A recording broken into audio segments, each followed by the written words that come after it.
కాశ్మీర్లో కాల్పుల మోత ఆగిపోవాలన్నా, పాకిస్తాన్ ఆగడాలకు ఫుల్ స్టాప్ పడాలంటే భారత ప్రభుత్వం ఏం చేయాలి?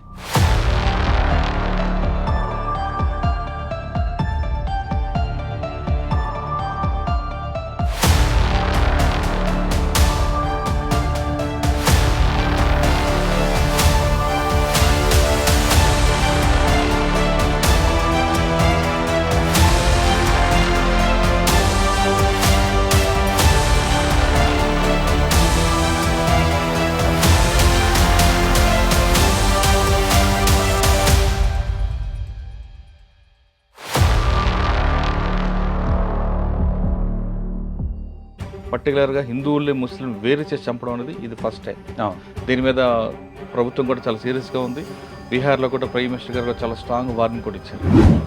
వార్నింగ్ ఇవ్వడం, అటాకులు చేయడం కాకుండా అసలు ముందు మనం ఎందుకు ఫెయిల్ అయ్యాం, మన ఇంటెలిజెన్స్ ఏమైంది, అసలు ఇంత పెద్ద ఇష్యూ జరుగుతున్నప్పుడు మనకున్న నెట్వర్క్ ఎక్కడ బ్రేక్ అయింది అంటే కొంతమంది ఆఫీసర్లు అంటారు వాళ్ళు డిజిటల్ సిగ్నేచర్ ఎక్కడ వాడకుండా ఉన్నారు కాబట్టి మనం ఫెయిల్ అయ్యామంటున్నారు. అంటే మనం పుట్టినప్పుడు ఇంటెలిజెన్స్ ఎక్కడ ఆగిపోతుంది అంటే మన టెక్నాలజీ వైపు వెళ్తున్నాం తప్ప మన మూలాలు మర్చిపోతున్నాం అనేది ఇక్కడ చాలా క్లియర్గా తెలుస్తుంది. మీరు కాశ్మీర్లో చాలా కాలం పనిచేశారు కాబట్టి. మోదీ గారు జస్ట్ ఇండియన్ ఆర్మీకి గో అహెడ్ అనే ఒక ఆర్డర్ ఇవ్వాలి. మనకి చిన్నప్పటి నుంచి ఇప్పటి వరకు నేర్పించింది ఏంటంటే నాన్ వైలెన్స్. ఇవాళ ఏం అవసరం ఉంది చెప్పండి పాకిస్తాన్తో మనం సంబంధం పెట్టుకోవడానికి? ప్రతిసారి ఇలాగ ఏదో ఒకటి జరుగుతుంది, మీరు 2 రోజులు గట్టిగా అరుస్తారు, ఆ తర్వాత మళ్ళీ మనకి పాకిస్తాన్ ఇండియా క్రికెట్ మ్యాచ్ కావాలి అంటారు. ఇలాగైతే కుదరదు కదా. జరిగినప్పుడు మనం క్యాండిల్ ర్యాలీ తీస్తాం, ఆ తర్వాత మళ్ళీ పాకిస్తాన్. అంతెందుకు మన హైదరాబాద్లో రీసెంట్గా పాకిస్తాన్ వచ్చి ఇక్కడ ఆడినప్పుడు మీరు చూసారు ఎయిర్పోర్ట్లో ఎలాగంటి crowd. Indian Navy great, Indian Air Force great అనేవాళ్ళు తప్ప వాళ్ళ కొడుకుల్ని పంపించేవాళ్ళు ఎంతమంది. మాకు ఫోన్లు రావాల్సిన అవసరం కూడా లేదు, మేము వెంటనే ప్యాక్ చేసుకొని మేము వెళ్ళడానికి వీఆర్ వెరీ రెడీ. ఎవరి దగ్గర అయితే దాన్ని ఏమంటారు శక్తి లేదో వాళ్ళ మీద మీరు శక్తిని ప్రదర్శించారు. బయటకు వచ్చారు మీరు రిటైర్ అయిపోయి వచ్చిన తర్వాత ఈ ఇన్సిడెంట్ వినగానే మీ రక్తం బాయిల్ అయిందా, మరొకసారి వెళ్దాం అనిపించిందా?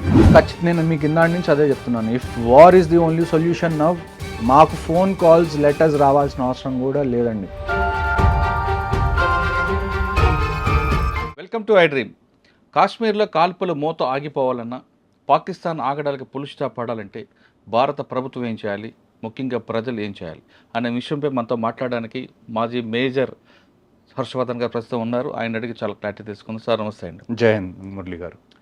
సార్ కాశ్మీర్ ఇష్యూ చూస్తున్నామండి, ఫస్ట్ టైం టూరిస్టులను టార్గెట్ చేయడం. అవును, మన గతంలో మాట్లాడుకున్నట్లుగా ఎప్పుడు అమర్నాథ్ యాత్రకు వెళ్తున్నప్పుడు వాళ్ళని టార్గెట్ చేయడం, భక్తులను టార్గెట్ చేయడం తప్ప టూరిస్టులను డైరెక్ట్గా చేయడం అనేది ఎక్కడ కనబడలేదు. అవును, మీకు చెప్తున్నా, గతంలో మనం డిస్కస్ చేసినట్టుగా టూరిస్ట్ స్పాట్స్ కొన్ని ఉన్నాయి. ఆ స్పాట్స్లో అన్ఎక్స్పెక్టెడ్ జరగడం తప్ప ఇంత పెద్ద లార్జ్గా చనిపోవడం, పర్టికులర్గా హిందువుల్ని ముస్లిం వేరు చేసి చంపడం అనేది ఇది ఫస్ట్ టైం. దీని మీద ప్రభుత్వం కూడా చాలా సీరియస్గా ఉంది. బీహార్లో కూడా ప్రైమ్ మినిస్టర్ గారు చాలా స్ట్రాంగ్ వార్నింగ్ కూడా ఇచ్చారు. వార్నింగ్ ఇవ్వడం, అటాకులు చేయడం కాకుండా అసలు ముందు మనం ఎందుకు ఫెయిల్ అయ్యాం, మన ఇంటెలిజెన్స్ ఏమైంది, అసలు ఇంత పెద్ద ఇష్యూ జరుగుతున్నప్పుడు మనకున్న నెట్వర్క్ ఎక్కడ బ్రేక్ అయింది అంటే కొంతమంది ఆఫీసర్లు అంటారు వాళ్ళు డిజిటల్ సిగ్నేచర్ ఎక్కడ వాడకుండా ఉన్నారు కాబట్టి మనం ఫెయిల్ అయ్యామంటున్నారు. అంటే మన పుట్టినప్పుడు ఇంటెలిజెన్స్ ఎక్కడ ఆగిపోతుంది అంటే మన టెక్నాలజీ వైపు వెళ్తున్నాం తప్ప మన మూలాలు మర్చిపోతున్నాం అనేది ఇక్కడ చాలా క్లియర్గా తెలుస్తుంది. మీరు కాశ్మీర్లో చాలా కాలం పనిచేశారు కాబట్టి ఇక్కడ ఫెయిల్యూర్ ఎక్కడ కనిపిస్తుంది అంటారు? చూడండి, ఫస్ట్గా మాట్లాడుకుంటే ఆర్మీ కానివ్వండి, సిఆర్పిఎఫ్ కానివ్వండి, జేఎండ్కే పోలీస్ కానివ్వండి, ఇంటెలిజెన్స్ ఫెయిల్యూర్ అయితే మాత్రం దీన్ని మనం ఖచ్చితంగా అనాల్సిందే. దానికి ఒప్పుకోవాల్సిందే. తప్పు ఉన్నప్పుడు ఒప్పుకోవాలి, అప్పుడే మనం దాన్ని కరెక్ట్ చేసుకోగలం. అలా కాదు తప్పు లేదు, మా తప్పేం లేదు అంటే that is not the right approach to a problem. ఇంకొకటి, ఇందాక మీరు చెప్పినట్టు ప్రతిసారి అమర్నాథ్ యాత్రకి ఎవరైతే భక్తులు వెళ్తారో వాళ్ళ మీద అటాక్ చేయడానికి చాలాసార్లు అటెంప్ట్స్ జరిగినాయి, అటాక్స్ జరిగినవి కూడా ఇంతకుముందు. కానీ టూరిస్ట్ మీద, పర్యాటకుల మీద డైరెక్ట్గా అటాక్ అనేది ఇప్పటి వరకు జరగలేదు. మేబీ అదొక రీజన్ అయి ఉండొచ్చు, దాన్ని మనం ముందే యాంటిసిపేట్ చేయకపోవడానికి. అట్ ద సేమ్ టైం నాకు ఎక్కడో లింక్ మిస్ అవుతుందని అనిపిస్తుంది ఇందులో. ఎందుకంటే నేను ఇందాక చెప్పినట్టుగా పర్యాటకుల్ని డైరెక్ట్గా టార్గెట్ చేసి, అది కూడా ఇంతమందిని, అంటే ఇంతకు ముందు కూడా టూరిస్ట్ కొంతమంది చనిపోయారు కాశ్మీర్కి వచ్చినప్పుడు. మేబీ వాళ్ళు స్టోన్ పెల్టింగ్ మధ్యలో ఇరుక్కొని, లేకపోతే ఆపరేషన్స్ మధ్యలో ఇరుక్కొని చనిపోయారే తప్ప డైరెక్ట్గా టార్గెట్ చేసి టూరిస్ట్ని చంపింది అన్నది ఇంతకుముందు నేను ఎప్పుడు చూడలేదు. సో ఇందులో దీని అర్థం ఏంటో నేను కూడా అర్థం చేసుకోవడానికి ట్రై చేస్తున్నాను. ఇక్కడ అన్నిటికన్నా మెయిన్ ప్రాబ్లం మనకేంటి అంటే లోకల్ సపోర్ట్ లేకుండా ఇదంతా జరగడం అనేది ఇంపాసిబుల్. ఇంకొక విషయం మనందరం ఒకటి గుర్తుపెట్టుకోవాల్సిన విషయం ఏంటి అంటే దిస్ ఈజ్ ఇస్లామిక్ టెర్రరిజం. మీకు నచ్చినా నచ్చకపోయినా, మీకు వినడానికి ఇబ్బందిగా ఉన్నా లేకపోయినా, I'm not here to give politically correct statements. This is Islamic terrorism. నేను ఎందుకు చెప్తున్నాను అంటే ఇస్లాం అనేది ఒక్క ఇండియాలోనే కాదు కదా ఉంది. ఇప్పుడు పాకిస్తాన్ని మనం ఏమంటాం? పాకిస్తాన్ని మనం ఇస్లామిక్ రిపబ్లిక్ ఆఫ్ పాకిస్తాన్ అంటాం. వాళ్ళు వచ్చి హిందువులందరూ టూరిస్ట్ అందరినీ ఒకవైపు నుంచోబెట్టి, ముస్లిమ్స్ అందరినీ ఒకవైపు నుంచోబెట్టి, వాళ్ళ ప్యాంట్లు కిందకి దింపి చెక్ చేసి చంపుతున్నారు అంటే what is the reason behind it? వాళ్ళు చంపిన తర్వాత వెళ్ళి మీ మోదీకి చెప్పుకోండి ఇలాంటి స్టేట్మెంట్స్ ఇస్తున్నారు అంటే దాని అర్థం ఏంటి? దాని అర్థం ఏంటి అంటే పాకిస్తాన్ పుట్టిందే హిందూ హేట్రేడ్ మీద. మీరు దాన్ని డినై చేయలేరు. 2 నేషన్ థియరీ ఏదైనా కావచ్చు, వాళ్ళు వేరుగా మాకు ల్యాండ్ కావాలి, మేము వేరే కంట్రీ పెట్టుకుంటాం అని అన్నప్పుడు that is not out of వాళ్ళు ఏదో డెవలప్ అవ్వాలి వాళ్ళ సొంతంగా అని కాదు. Just one plain reason is వాళ్ళకి హిందూస్తో ఉండడం ఇష్టం లేదు. సో ఇప్పుడనే కాదు, నేను కాశ్మీర్లో నేను సర్వ్ చేసినప్పటి నుంచి లాస్ట్ 1947లో ఎప్పుడైతే మనం ఇండిపెండెంట్ అయ్యాము అప్పటి నుంచి చూసుకుంటే ఇప్పటి వరకు ప్రతిసారి there is always hate angle. రీసెంట్గా మనకి బలూచిస్తాన్లో బలూచ్ లిబరేషన్ ఆర్మీ అనేది ఆ ట్రైన్ మీద అటాక్ చేసి హైజాక్ చేసి చాలా పెద్ద ఆపరేషన్ చేశారు వాళ్ళు పాకిస్తాన్ ఆర్మీ మీద. అలాంటి హైజాక్ అనుకోవచ్చా, లేదు వాళ్ళు ఇండిపెండెన్స్ కోసం వాళ్ళు చేశారు అనుకోవచ్చు? అంటే ఇండిపెండెన్స్ కోసమే ఈ ఫైట్. కానీ దాన్ని హైజాక్ అని అనకూడదు. హైజాక్ ఎందుకు అంటున్నాను అంటే అందులో వాళ్ళు ఒక్క సివిలియన్స్ని కూడా ఎక్కడా టచ్ చేయలేదు. ఆ జనరల్గా బలూచిస్తాన్లో క్వెటా అనే ఒక ప్లేస్ ఉంది. అది బలూచిస్తాన్కి మీరు క్యాపిటల్ సిటీ లాగా అనుకోవచ్చు. ఆ ఏరియాలో చాలామంది ఆర్మీ వాళ్ళు కానీ డిఫెన్స్ ఫోర్సెస్ వాళ్ళు పాకిస్తాన్ వాళ్ళు అక్కడ పోస్టింగ్ ఉంటారు. కానీ అక్కడి నుంచి మెయిన్ పాకిస్తాన్కి రీచ్ అవ్వాలంటే ఆ ట్రైన్ ఒక్కటే దారి. సో ఎవరైనా కానీ పోస్టింగ్కి వెళ్ళినా, డిప్లాయ్మెంట్కి వెళ్ళినా, మళ్ళీ లీవ్కి వెళ్ళాలన్నా కానీ ఆ ట్రైన్ ఒక మెయిన్ అదొక్కటే లింక్, కనెక్టింగ్, అదే మెయిన్ కనెక్షన్ పాయింట్ అనమాట. సో దాని మీద వాళ్ళు అటాక్ చేసి హైజాక్ చేసినప్పుడు కూడా ఒక్క సివిలియన్ని కూడా వాళ్ళు అక్కడ ఉంచడం కానీ వాళ్ళకి హాని చేయడం కానీ చేయలేదు. సో ఇదే ఇప్పుడు even if you are fighting, మీరు ఒకవేళ ఫైట్ చేస్తున్నా కానీ there are some unsaid rules. ఈ అన్సెడ్ రూల్స్లో ఒకటి ఏంటి అంటే టూరిస్ట్ మీద ఎప్పుడు డైరెక్ట్గా అటాక్ చేయకూడదు అనేది ఒక అన్సెడ్ రూల్. ఎందుకంటే ఒకవేళ టూరిస్ట్ మీద అటాక్ చేస్తే పాకిస్తానీ బేస్డ్ టెర్రరిస్ట్ కానివ్వండి, లేకపోతే కాశ్మీరీ బేస్డ్ టెర్రరిస్ట్ కానివ్వండి, వీళ్ళు అట్ ద ఎండ్ వచ్చి విధ్వంసం అంతా సృష్టించాల్సింది ఎక్కడ? కాశ్మీర్లో. ఒకవేళ టూరిస్ట్ని ఏమన్నా చేస్తే టూరిజం ఎఫెక్ట్ అయింది, దానివల్ల లోకల్స్ ఇబ్బంది పడతారు. లోకల్స్ ఇబ్బంది పడితే ఆ టెర్రరిస్ట్కి వాళ్ళు సపోర్ట్ ఇవ్వరు అని ఎక్కడో వాళ్ళకి తెలుసు. అందుకని ఇన్ని రోజులు వాళ్ళు ఎప్పుడు కూడా టూరిస్ట్ని డైరెక్ట్గా టార్గెట్ చేయలేదు. కానీ మొదటిసారి వాళ్ళు టూరిస్ట్ని టార్గెట్ చేశారు అంటే now more than the government, more than the army, more than the air force or the navy, అందరికన్నా పెద్ద responsibility is with Kashmiri people. How they respond to this. ఇది జరిగింది. ఇప్పుడు ఇది మీరు ఇన్ని రోజులు ఆర్మీ మీద అటాక్ చేశారు, వీఆర్ గివింగ్ అవర్ రెస్పాన్స్, అక్కడి వరకు బాగానే ఉంది. మీరు ఇప్పుడు పర్యాటకుల్ని టార్గెట్ చేశారు. దీనివల్ల టూరిజం ఎఫెక్ట్ అవుతుంది. ఈ టూరిజం ఎఫెక్ట్ అవ్వడం వల్ల డైరెక్ట్గా ఫుడ్ చైన్లో అందరికన్నా ఎఫెక్ట్ అయ్యేది ఎవరు? Kashmiri local population. వాళ్ళు మీ ఇంటి గడప దాకా తీసుకొచ్చారు. ఇప్పుడు మీకు మాకేం సంబంధం లేదు, వాళ్ళు ఆర్మీని టార్గెట్ చేస్తుంటే మాకేం సంబంధం అని ఎన్ని రోజులు మీరు అన్నారు. కానీ ఇప్పుడు వాళ్ళు మీ పొట్టకూటి మీద కొట్టడానికి ట్రై చేస్తున్నారు. వచ్చారు. ఇప్పుడు మీరు ఎలా బిహేవ్ చేస్తారు అన్న దాని మీదే నెక్స్ట్ స్టెప్స్ కాశ్మీర్ ఫ్యూచర్ అనేది ఆధారపడి ఉంటుంది. నేను సాధారణంగా కాశ్మీర్లో నేను గతంలో వెళ్ళినప్పుడు ఎక్కడైనా భయపడితే మీరేం భయపడక్కర్లేదు, మా ప్రాణం అడ్డంగా ఉంటుందంటూ కాశ్మీరీ వాళ్ళు చెప్తుంటారు. ఆ షికారీ వాళ్ళు కానీ చెప్తున్న గుర్రాలు వాళ్ళు కూడా, వాళ్ళని కూడా కాకుండా వచ్చి వాళ్ళు ఒక ఆయన గుర్రం నడిపే వ్యక్తి కూడా చంపారండి. అంటే ఏ మెసేజ్ ఇస్తున్నారండి వాళ్ళు? నేను అదే కదండి ఇందాక నుంచి చెప్తుంది. మెసేజ్ వాళ్ళు ఇచ్చేసారు క్లియర్గా, మాకు మీరు తింటున్నారా తినట్లేదా యాజ్ ఏ కాశ్మీరీ పాపులేషన్ మాకు అనవసరం, మాకు మీరు హిందూ అయితే చాలు, మేము మిమ్మల్ని చంపేస్తానని చెప్పి వాళ్ళు చెప్పారు. దీని అంతటి వల్ల కాశ్మీర్లో వచ్చే ఎఫెక్ట్ ఏదైతే ఉందో అది గవర్నమెంట్ మీద ఆధారపడలేదు, ఆర్మీ, నేవీ, ఎయిర్ ఫోర్స్ మీద కూడా ఆధారపడలేదు. ఫైనల్గా అది ఆధారపడేది కాశ్మీరీ పాపులేషన్. ఇక్కడి నుంచి వాళ్ళు ఏ స్టెప్ తీసుకుంటారు.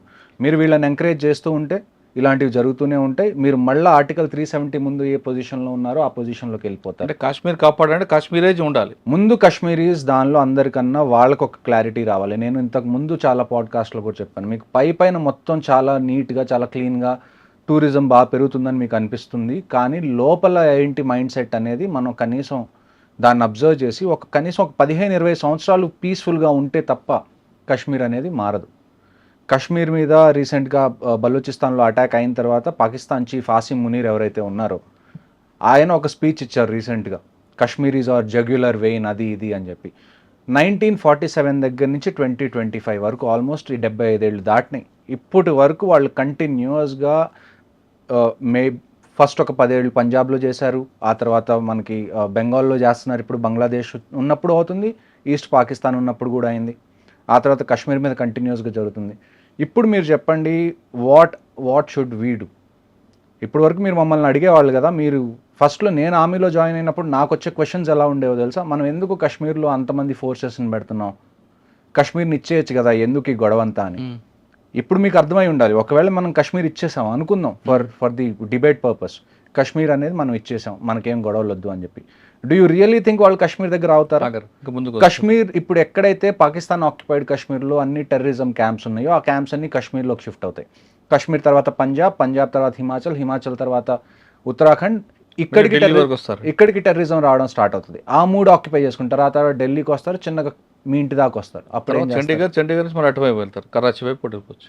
అప్పుడు మీరు ఏం చేస్తారు? సో ఇప్పుడు ఏంటి అంటే we are ready for this is the time when the entire country should support the government ఏ డెసిషన్ తీసుకున్నా కానీ ఇప్పుడు మనకి విభేదాలు ఉండకుండా అంటే ఏకతాటిగా గవర్నమెంట్ని సపోర్ట్ చేయడం ఈ టైంలో అన్నది చాలా ఇంపార్టెంట్. ఇప్పుడు ఒకవేళ గవర్నమెంట్ వారే ఒక ఫైనల్ సొల్యూషన్ అని అనుకుంటే వీఆర్ రెడీ ఫర్ ఇట్. నేను మీకు లాస్ట్ టైం కూడా చెప్పాను, for the next 5 years I'm still in reserve list. నేనేదో వార్ జరగాలి అని చెప్పట్లేదు. ఒకవేళ జరిగితే మేము పార్టిసిపేట్ చేయడానికి రెడీగా ఉన్నాం. There is no second question. ఇవాళ ప్రైమ్ మినిస్టర్ అనౌన్స్ చేశారనుకోండి, if it is going to be war, be ready. మేము ఎప్పుడు రిపోర్ట్ చేయాలో దానికన్నా 10 రోజుల ముందే రిపోర్ట్ చేస్తాం, వీ విల్ బీ అవైలబుల్. కానీ ఒక డెసిషన్ తీసుకోండి. This can't go on like this. 75 ఏళ్ళ నుంచి ఇదే జరుగుతుంది, ఇంకొక 25 ఏళ్ళు మీరు ఇదే జరగాలి అని అనుకుంటే మాత్రం మీరు వదిలేసేయండి. ఏదో చిత్క ఆపరేషన్స్ చేసి అయిపోతాయి. ఇక్కడ అన్నిటికన్నా మెయిన్ ప్రాబ్లం మనకి టెర్రరిజం కాదు, అన్నిటికన్నా మెయిన్ ప్రాబ్లం మనకి పాకిస్తాన్ ఆర్మీ. మీరు ఒక విషయం గుర్తుపెట్టుకోవాలి, every country has an army, but Pakistan army has a country. ఇది మీరు ఫస్ట్ నుంచి చూస్తున్నారు. ఎప్పుడైతే అక్కడ ఒక స్ట్రాంగ్ లీడర్, ఒక ప్రైమ్ మినిస్టర్ గాను ప్రెసిడెంట్ గాను అవుతారో పాకిస్తాన్లో, వెంటనే ఏమవుతుందండి, వెంటనే జరిగిపోతుంది. పాకిస్తాన్ ఆర్మీ వచ్చి టేక్ ఓవర్ చేస్తుంది, మళ్ళీ వాళ్ళు పాలించడం మొదలు పెడతారు. ఇప్పుడు ఏదైతే ఈ బలూచిస్తాన్లో జరిగిందో దీని తర్వాత పాకిస్తాన్ ఆర్మీకి క్రెడిబిలిటీ పడిపోతుంది. ఇలాంటి టైంలో వాళ్ళ క్రెడిబిలిటీని కాపాడుకోవడానికి దిస్ మస్ట్ బీ సమ్ చాలా డెస్పరేట్గా చేసిన డైవర్షన్ చేయడం అంటారు కాదు, చాలా ఇప్పుడు డెస్పరేట్గా ఉన్నారు. ఇంకా వాళ్ళని వాళ్ళు ప్రూవ్ చేసుకోవాలి. ఇప్పుడు ఈ అటాక్ అవుతుంది, ఈ అటాక్ అయితే మనకి ఈజీగా తెలుసు ఇది పాకిస్తాన్ చేయించింది అని. ఇప్పుడు మన గవర్నమెంట్ ఏముంటుంది, లేకపోతే మన ప్రజలు ఏమంటారు, పాకిస్తాన్ మీద యాక్షన్ తీసుకోవాలి అంటారు. ఈ రీజన్ని పట్టుకొని ఆసిమ్ మునీర్ ఏమంటాడు, చూడండి హిందూస్ అందరూ మన మీద దాడి చేస్తున్నారు, ఇప్పుడు మనకి ఫండ్స్ కావాలి, పాకిస్తాన్ మొత్తం ఒకటవ్వాలి, లేకపోతే మీరు ఆర్మీకి సపోర్ట్ చేయాలి అని చెప్పి ఇవన్నీ మైండ్ గేమ్స్. ఈవెన్చువల్గా ఏమవుతుందండి, పిఓకే ఏమంటాం మనం, పాకిస్తాన్ ఆక్యుపైడ్ కాశ్మీర్ మంది అంటాం కదా, మరి ఎల్సీ ఏం చేస్తుంది మధ్యలో? ఎల్సీని జరపండి. మీరు ఒక్కసారి ఇండియన్ ఆర్మీకి ఆర్డర్ ఇచ్చి చూడండి. మోదీ గారు జస్ట్ ఇండియన్ ఆర్మీకి గో అహెడ్ అనే ఒక్క ఆర్డర్ ఇవ్వాలి చాలు. నేను మీకు 2020, 2019 ఆ టైం విషయం చెప్తాను. డీజీఎంఓ అని ఒక అపాయింట్మెంట్ ఉంటుంది ఆర్మీలో, పాకిస్తాన్ ఆర్మీలో కూడా ఉంది, ఇండియన్ ఆర్మీలో కూడా ఉంది. డీజీఎంఓ అంటే డైరెక్టర్ జనరల్ మిలిటరీ ఆపరేషన్స్. అంటే ఈ 2 కంట్రీస్లో ఏ మిలిటరీ ఆపరేషన్స్ జరగాలన్నా అది డీజీఎంఓ దగ్గర నుంచి ఇనిషియేట్ అవుతుంది. అలాంటి DGMO, Pakistan DGMO 15 core commander, మీరు చాలా టీవీ షోస్లో చూసుంటారు. జనరల్ కేజేఎస్ ఢిల్లో అని చెప్పి ఒక లెఫ్టినెంట్ జనరల్ ఉన్నారు, 15 కోర్ కమాండర్ ఆయన. జనరల్ టైనీ ఢిల్లో అని కూడా అంటారు ఆయన.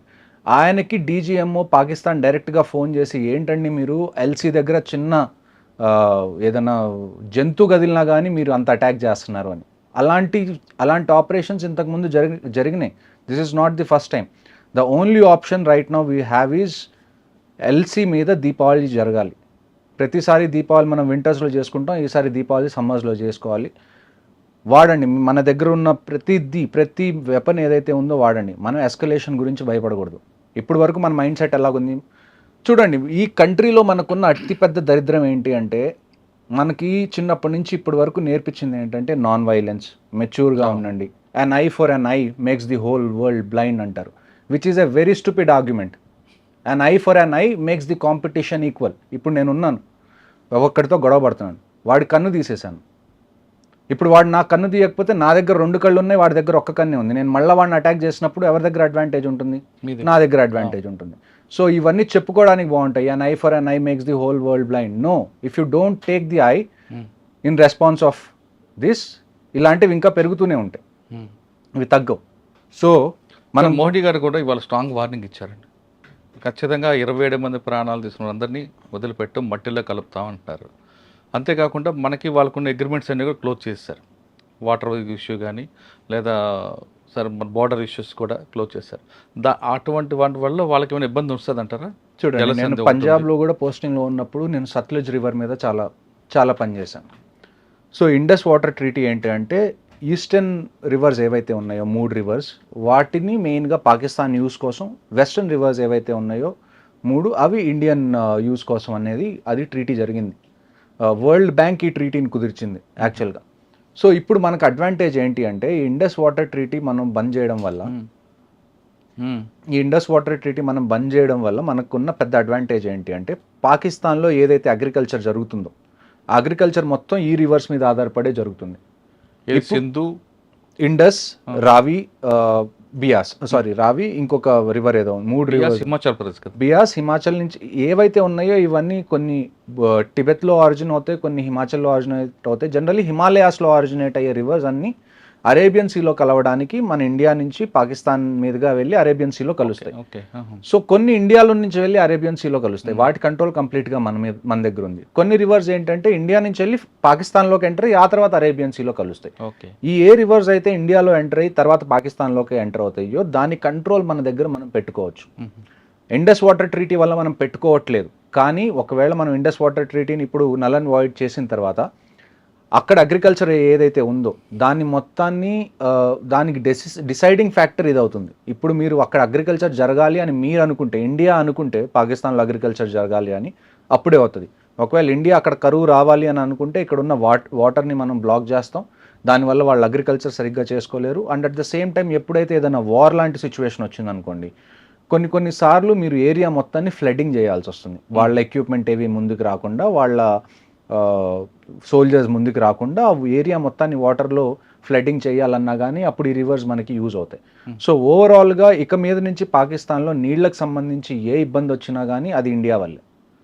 అంటే ఇప్పుడు అగ్రిమెంట్ ఆపారు కాబట్టి పాకిస్తాన్లో ఖచ్చితంగా కరువు ఉంటుంది అంటారు. ఖచ్చితంగా. అంటే పబ్లిక్ అక్కడ సఫర్ అవుతుంది. మన పబ్లిక్ సఫర్ అయింది కదండి. It's not the army who has suffered this time. ఇప్పుడు మీరు ఆర్మీ టు ఆర్మీ పెట్టుకున్నారు, లేకపోతే మీరు టెర్రరిస్ట్ పంపించారు, ఆర్మీ టెర్రరిస్ట్ తో ఫైట్ చేస్తుంది, లేకపోతే అది వేరే విషయం. పబ్లిక్ మీదకి వచ్చాడు. పబ్లిక్ ని మీరు టచ్ చేయకూడదు, నో మ్యాటర్ వాట్. ఒక కంట్రీ మొత్తానికి ఆర్మీ కానీ పోలీస్ కానీ ఇవన్నీ సెక్యూరిటీ ఏజెన్సీస్ ఎందుకున్నాయి అంటే పబ్లిక్ ని టచ్ అవ్వకుండా మేము చూసుకునేలాగున్నాయి. అలాంటిది మీరు పబ్లిక్ ని టచ్ చేశారు. ఇప్పుడు పబ్లిక్ ని టచ్ చేసిన తర్వాత if our public is suffering, will make sure you face the consequences. ఇప్పుడు మనం ఎంతమందికి మెడికల్ వీసాస్ ఇస్తున్నామండి ఇండియాలో వచ్చి ట్రీట్మెంట్ చేయించుకోవడానికి పాకిస్తానీస్కి?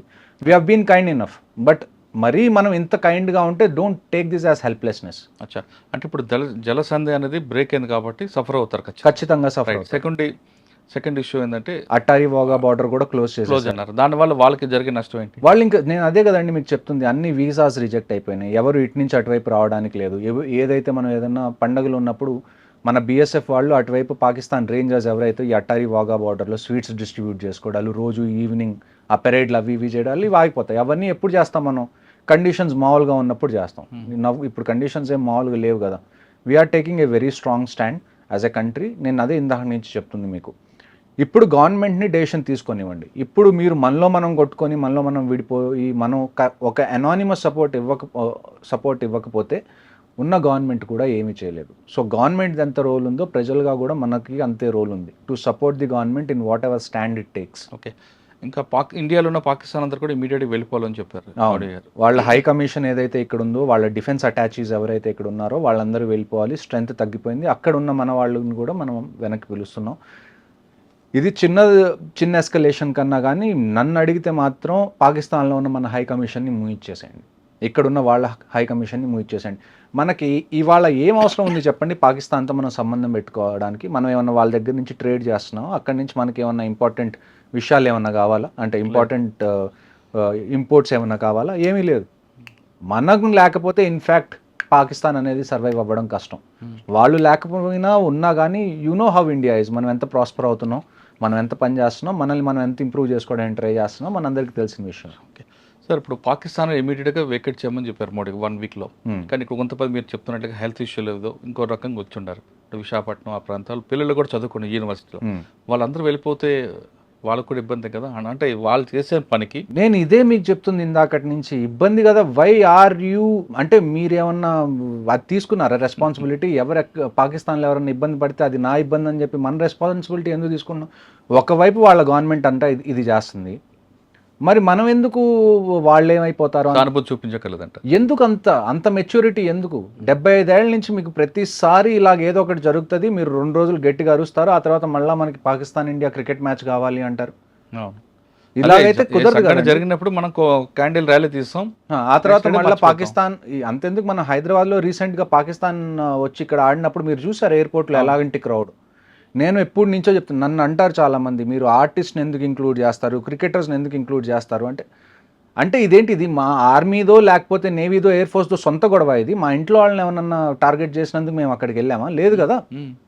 It is not just our responsibility to support this country, it's responsibility of every individual of this country to support.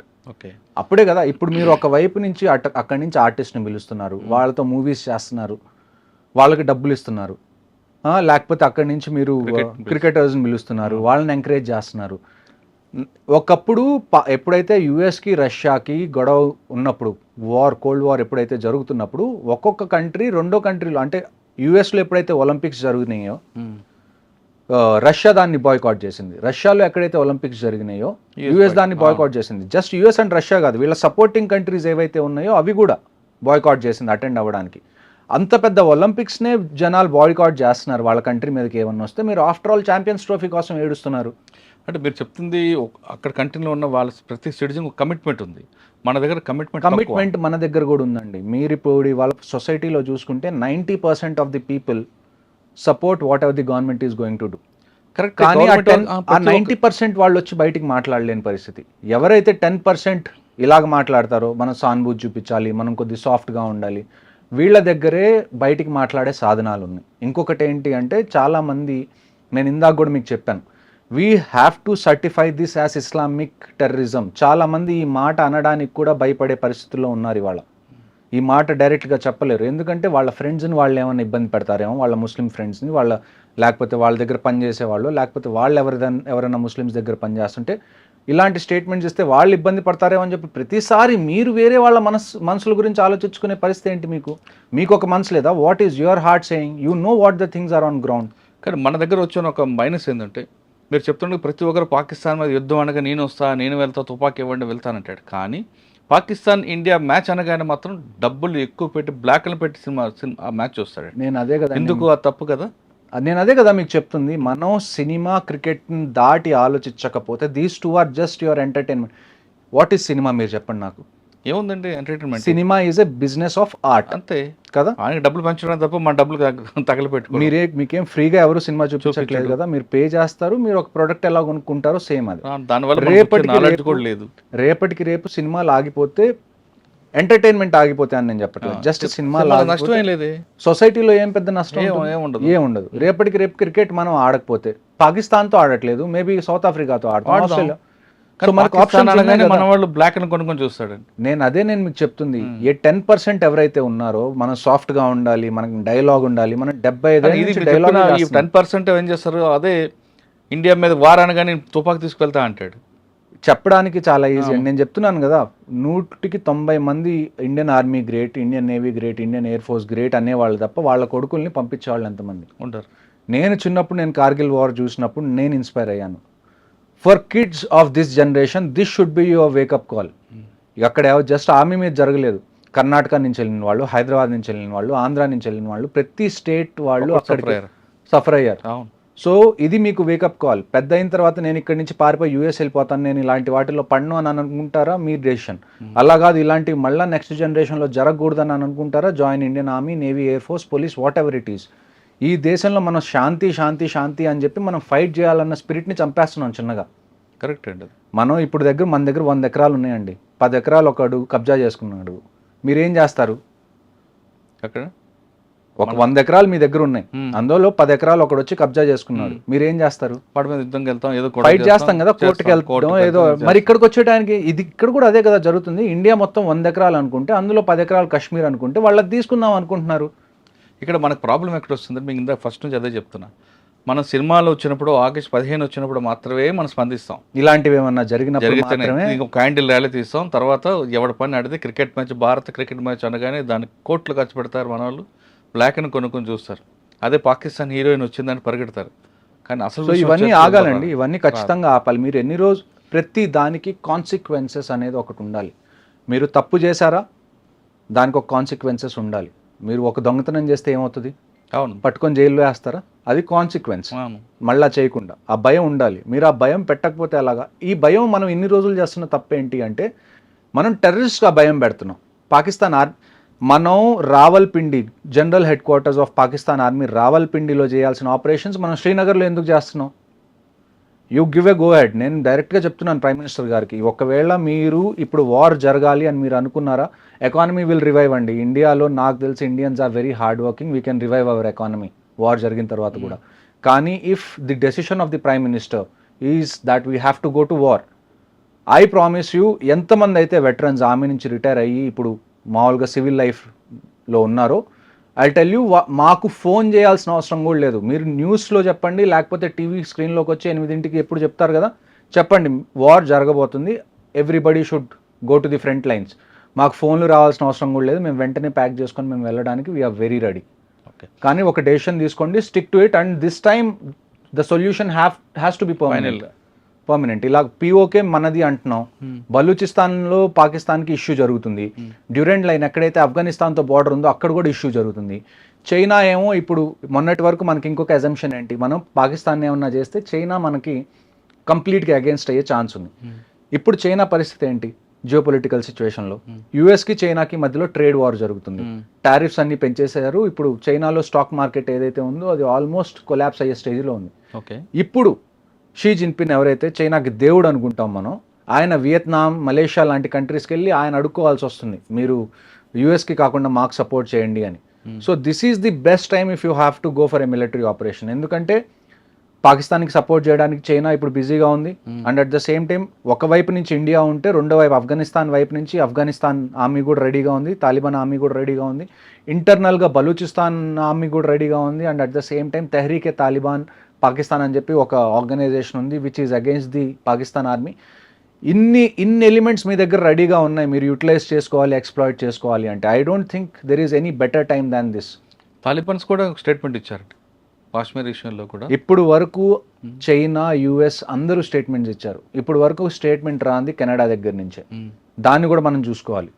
Why is Canada not giving a statement at? ఎందుకంటే కెనడాలో ఇప్పుడు వరకు మనం చూసాం ఖాళిస్తాన్కి వాళ్ళు సపోర్ట్ చేయడం కానివ్వండి, ఐఎస్ఐకి సపోర్ట్ చేయడం కానివ్వండి, అది కెనడాలో ఉంది. So we have to deal with this also. But before dealing other things మనం ఫస్ట్ డీల్ చేయాల్సింది ఏంటి అంటే, నేను ఖచ్చితంగా మీకు చెప్తున్నానండి, maybe within a month something big is going to happen. Okay, but అది వారా కాదా అన్నది మనం వెయిట్ చేయాలి. సార్ ఒకసారి వెనక్కి వెళ్దాం. కాశ్మీర్ విషయంలో కొంతమంది బోర్డర్ క్రాస్ అయ్యారు, కొంతమంది మిస్ అయ్యారు, వాళ్ళే చేశారు. ఇప్పుడు వరకు మనకున్న ఇన్ఫర్మేషన్ ప్రకారం ఇన్ఫర్మేషన్లో ఎక్కడో లీక్ అయింది, జమ్మూ కాశ్మీర్ పోలీసులకి ఇన్ఫర్మేషన్ ఫెయిల్ అయింది కాబట్టి జరిగింది. వాళ్ళు కూడా ఆ ప్లేస్ని రెక్కి చేసిన తర్వాతే అటాక్ చేశారన్నది చూడండి. ఇప్పుడు వరకు మనకున్న ఇన్ఫర్మేషన్ ఏంటంటే 5 నుంచి 6 టెర్రరిస్ట్ ఉన్నారు. అందులో 3-4 పాకిస్తానీ టెర్రరిస్ట్, 2 మాత్రం ఖచ్చితంగా Kashmiri terrorist, local terrorist. So ఇది మనకున్న ఇన్ఫర్మేషన్. ఇప్పుడు మీరు ఆ ఏరియా చూసుకుంటే అక్కడి నుంచి అక్కడికి రోడ్ లేదు డైరెక్ట్గా పైదాకా వెళ్ళడానికి. వాళ్ళు గుర్రం మీద ఎక్కువ లేకపోతే మ్యూల్స్ మీద ఎక్కువ ఆ పైదాకా వెళ్తారు. ఇప్పుడు మీరు గుల్మర్గ్ వెళ్ళారా? గుల్మర్గ్లో మీరు పైకి వెళ్ళిన తర్వాత మీరు ఎలా వెళ్తారు? గండోలా రైడ్ ఉంటుంది, కేబుల్ కార్ రైడ్.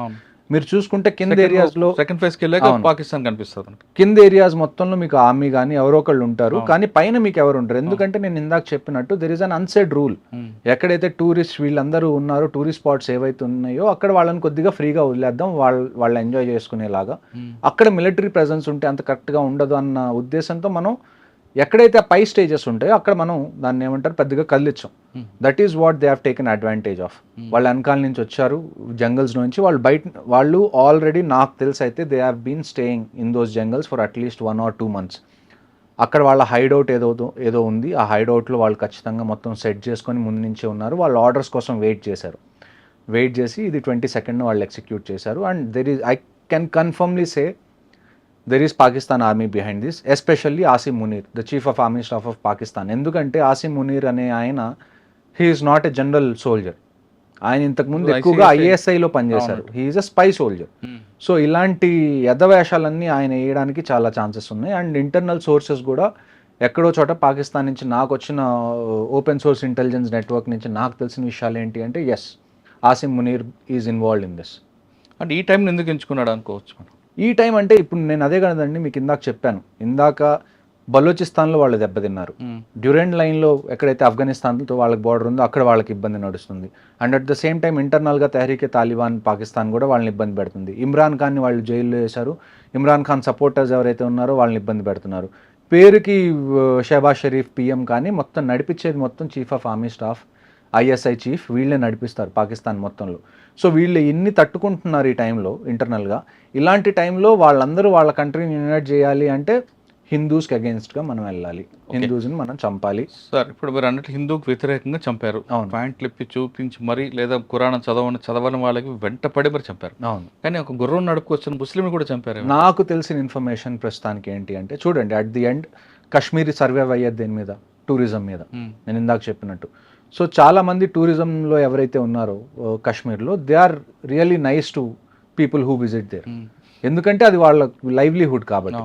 సో నాకు తెలిసిన ఇన్ఫర్మేషన్ ఏంటి అంటే ఈ గుర్రం అతను ఎవరైతే ఉన్నారో అతను ఈ ఇష్యూ జరుగుతున్నప్పుడు ఆ రైఫిల్ స్నాచ్ చేయడానికి ట్రై చేశాడు టెర్రరిస్ట్ దగ్గర నుంచి. సో అతన్ని కూడా అందుకని చంపేశారు. సాధారణంగా మీరు చెప్పిన ఆ ప్లేస్ మనం స్విట్జర్లాండ్, ఇండియన్ స్విట్జర్లాండ్ అంటాం. నేను కూడా వెళ్ళా.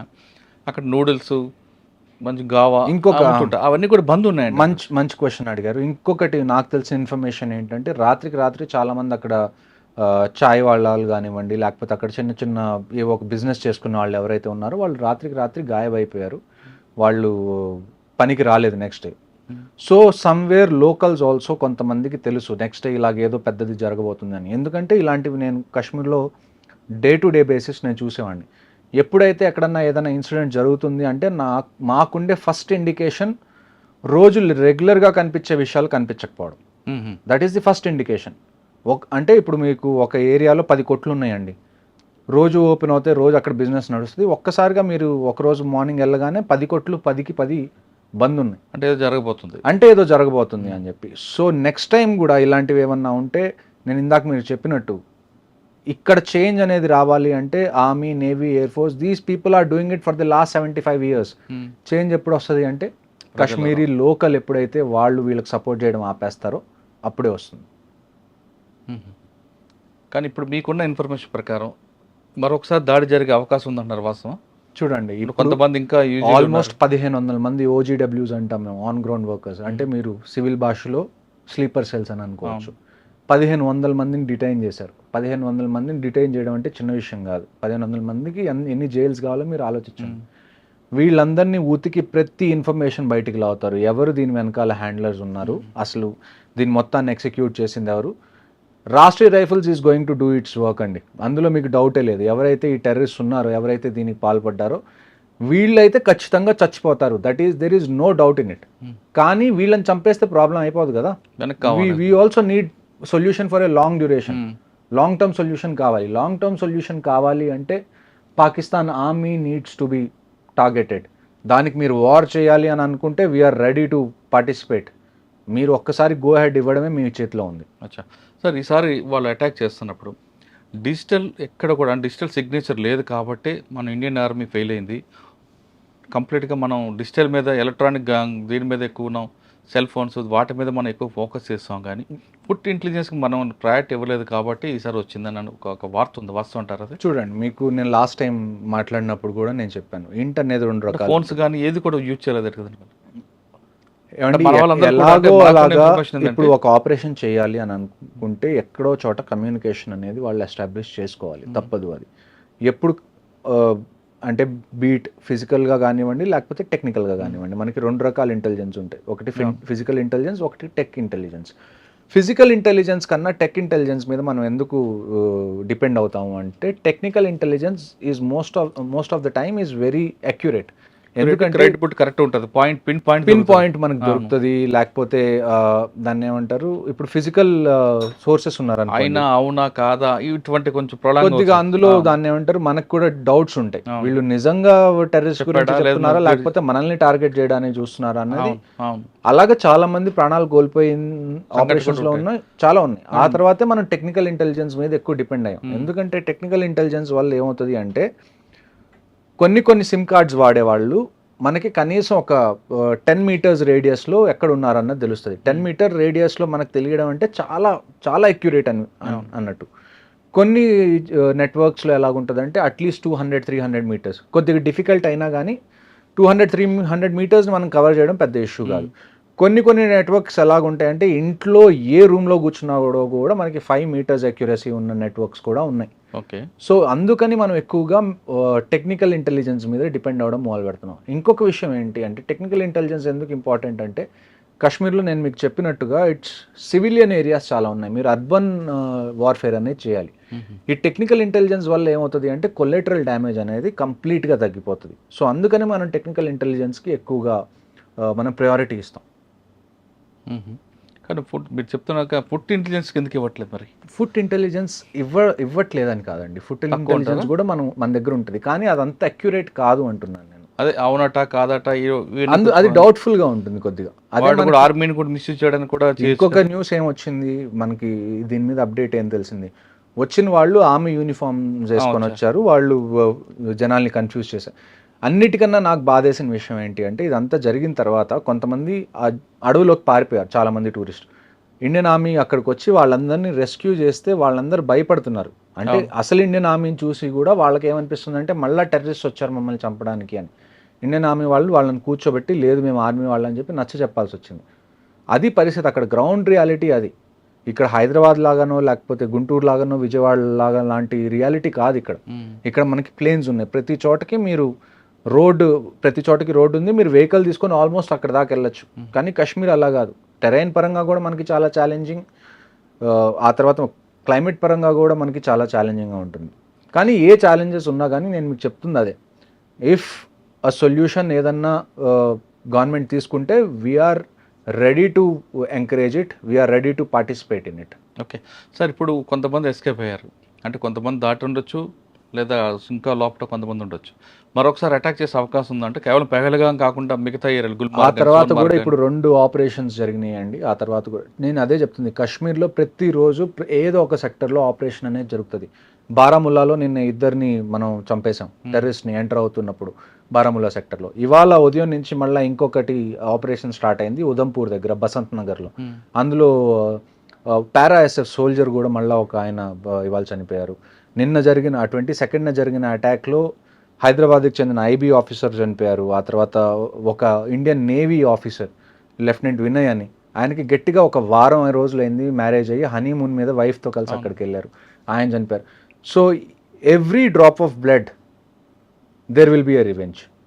అంటే ఇప్పుడు చనిపోయిన 26 మంది ఉన్నారండి, చంపిన 4 ఉన్నారు. ఆ 4 మనం చంపుతామా లేదా వాళ్ళని? ప్రతి ఒక్కళ్ళు, 4 కాదు, ఈ 4కి ఎవరైతే సపోర్ట్ చేశారో, ఈ ప్లాన్ ఎవరైతే వేశారో, దీన్ని ఎవరైతే ఎగ్జిక్యూట్ చేశారో, వీళ్ళకి లాజిస్టిక్ సపోర్ట్ ఎవరు ఇచ్చారో ప్రతి ఒక్కళ్ళు. ఇజ్రాయెల్ చేసిందండి, ఇజ్రాయెల్ లాంటిది ఏం చేసింది, గాజాకి వెళ్ళింది, ఎవరైతే సపోర్ట్ చేశారో వాళ్ళందరినీ చంపేసింది. రష్యా యుక్రెయిన్ మీదకి వెళ్ళింది, మనం ఎందుకు వెళ్ళలేం? మన మీద కోర్టులో కేసు వేస్తారు, ఇంటర్నేషనల్ కోర్ట్ ఆఫ్ జస్టిస్లో ఏనివ్వండి. కోర్టు కేసులు మీరు సివిల్లో చూస్తారు కదా, ఎన్ని రోజులు నడుస్తాయి కోర్టు కేసులు? సంవత్సరాలు నడుస్తాయి, నడవనివ్వండి. మీకు this is the time you have to teach them A lesson. మీరు ఇంకా దీన్ని డిలే చేసి మేము సాఫ్ట్గా ఉంటాం, మేము పద్ధతిగా ఉంటాం, మనం ఏమన్నా సవాలమా? అవును, ప్రతిసారి ఇలాగ మన మీద ఏదైనా జరగడం, మనం ఒక 2 రోజులు క్యాండిల్ పట్టుకోవడం, మళ్ళీ ఒక 2-3 నెలల తర్వాత మళ్ళీ క్రికెట్ కావాలి, లేకపోతే అక్కడి నుంచి యాక్టర్స్ కావాలి అని మాట్లాడుకోవడానికి. At least this time take a stand. ఎందుకంటే ఈసారి జరిగింది ఆర్మీ మీద కాదు, మనకి పుల్వామా జరిగింది. పుల్వామా ఎవరి మీద జరిగింది? ఆర్మీ మీద జరిగింది, సిఆర్పిఎఫ్ మీద జరిగింది. బట్ దిస్ టైం ప్రజల మీదకి వచ్చింది. ఎవరి దగ్గర అయితే ఒక వెపన్ లేదు, ఎవరికైతే ఏ ఇంటెన్షన్ లేదు మీతో గొడవ పడాలనుకున్న వాళ్ళ మీద, ఎవరి దగ్గర అయితే దాన్ని ఏమంటారు శక్తి లేదో వాళ్ళ మీద మీరు శక్తిని ప్రదర్శించారు. ఇప్పుడు మీ మీద శక్తి ఉన్న వాళ్ళు ప్రదర్శిస్తే ఎలా ఉంటుందో మీకు తెలుస్తుంది ఈవెన్చువల్గా. ఓకే సార్, ఫైనల్గా చెప్పండి, బయటకు వచ్చారు మీరు, రిటైర్ అయిపోయి వచ్చిన తర్వాత ఈ ఇన్సిడెంట్ వినగానే మీ రక్తం బాయిల్ అయిందా? మరొకసారి వెళ్దాం అనిపించిందా? నేను మీకు ఇందాటి నుంచి అదే చెప్తున్నాను. If war is the only solution now, మాకు ఫోన్ కాల్స్ లెటర్స్ రావాల్సిన అవసరం కూడా లేదండి. We are in the reserve list, we will be there the next morning. మేము రిపోర్ట్ చేస్తాం మా రెజిమెంట్స్కి, మీరు డెసిషన్ తీసుకోండి, వీఆర్ రెడీ. సార్ అక్కడికి వెళ్ళిన తర్వాత అంటే ఇంతకుముందు కూడా మీరు వారంలోనే దాంట్లో చూస్తుంటారు, మీకు ఎవరు గైడెన్స్ చేస్తారు? ఒక దగ్గర జరిగింది, ఓ ఇన్ఫర్మేషన్ ఉంది, కొట్టరండి అంటారా, లేదు వాడిని పికప్ చేస్తారమంటారు? అంటే ఫస్ట్ ప్రయారిటీ అరెస్టా పికప్? ఇలాంటి విషయాలు జరిగినప్పుడు అరెస్ట్ అనేదానికి ఎవరు మీరు? నన్ను పర్సనల్గా అడిగితే అండి, నేను అరెస్ట్ చేయాలి అంటాను. ఒకసారి చంపేయాలి, ఒకసారి some times death is kindness. ఒకడిని చంపేస్తే మనం వాడి మీద జాలి చూపించినట్టు అర్థం ఇలాంటి వాళ్ళని. నన్ను అడిగితే ఈసారి వీ షుడ్ అరెస్ట్ దెమ్. వాళ్ళ టార్చర్ ఎలాగ ఉండాలి అంటే, మేము కాశ్మీర్లో నేను చెప్తాను, నేను ప్రతిసారి ఆపరేషన్కి వెళ్ళేటప్పుడు నేను చెప్పేది ఏంటి అంటే, ఇస్లాంలో ఏంటి అంటే ఎవరన్నా చనిపోతే ఏం చేస్తారు? పూడ్చి పెడతారు, కాల్చరు. కాలిస్తే వాళ్ళు దాన్ని ఏమంటారు, వాళ్ళ రిలీజన్ బట్టి అది దాన్ని అగేన్స్ట్. ఏ టెర్రరిస్ట్ అయితే ఇస్లాం పేరు చెప్పుకొని ఇక్కడికి వచ్చి పిచ్చి పనులు చేస్తున్నాడో, make sure he doesn't get buried, make sure he gets burnt, he gets roasted. వాళ్ళకి ఎలాగ ఉండాలి అంటే, వాళ్ళు ఏదైతే అనుకొని వచ్చారో, నేను ఇదంతా చేస్తే నేను స్వర్గానికి వెళ్తాను, నన్ను పూడ్చిపెట్టిన తర్వాత అని అనుకున్నారో, ఆ థాట్ని చంపేసేయండి. నేను ఇప్పుడు కూడా అదే చెప్తున్నాను, ఎవరైతే వీళ్ళు ఉన్నారో నన్ను పర్సనల్గా అడిగితే killing them is not the answer. వాళ్ళని నించోబెట్టి వాళ్ళకి కనీసం ఒక 2-3 సంవత్సరాలు ప్రతిరోజు చిత్రహింసలు పెడితే తప్ప నెక్స్ట్ వచ్చే వాళ్ళకి ఆ భయం ఉండదు. చంపేస్తే ఏమవుతుంది, వస్తున్నాం చస్తున్నాం, వీ విల్ గెట్ 72 వర్జిన్స్ అనే డిల్యూషన్లో ఉన్నారు వీళ్ళు. జిహాద్ అంటున్నాడు కదా. ఈసారి రానివ్వండి, పట్టుకోండి, వాళ్ళని చంపకుండా వాళ్ళని జీవత్వాల్లాగా ఎన్ని రోజులు ఉంచగలిగితే అన్ని రోజులు మీరు ఉంచండి. That is how you teach a lesson నన్ను అడిగితే.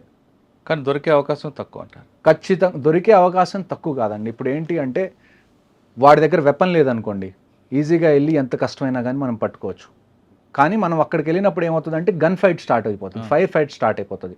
అందులో ఏంటి అంటే, మనం ఎంత ట్రై చేసినా వాడిని చంపకుండా పట్టుకోవాలి అన్న ఎంత ట్రై చేసినా కానీ ఎప్పుడైతే గన్ ఫైట్ స్టార్ట్ అవుతుందో ఈవెన్చువల్గా వాళ్ళని చంపాల్సి వస్తుంది.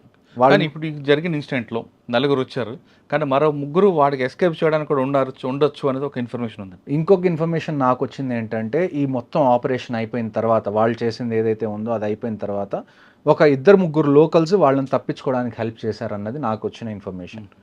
ప్రతి ఒక్కళ్ళకి వాళ్ళు మూల్యం చెల్లించాల్సిందే, దాంట్లో క్వశ్చన్ అనేది లేదు, సెకండ్ క్వశ్చన్. కానీ అది ఎలాగన్నది మనం వేచి చూడాలి.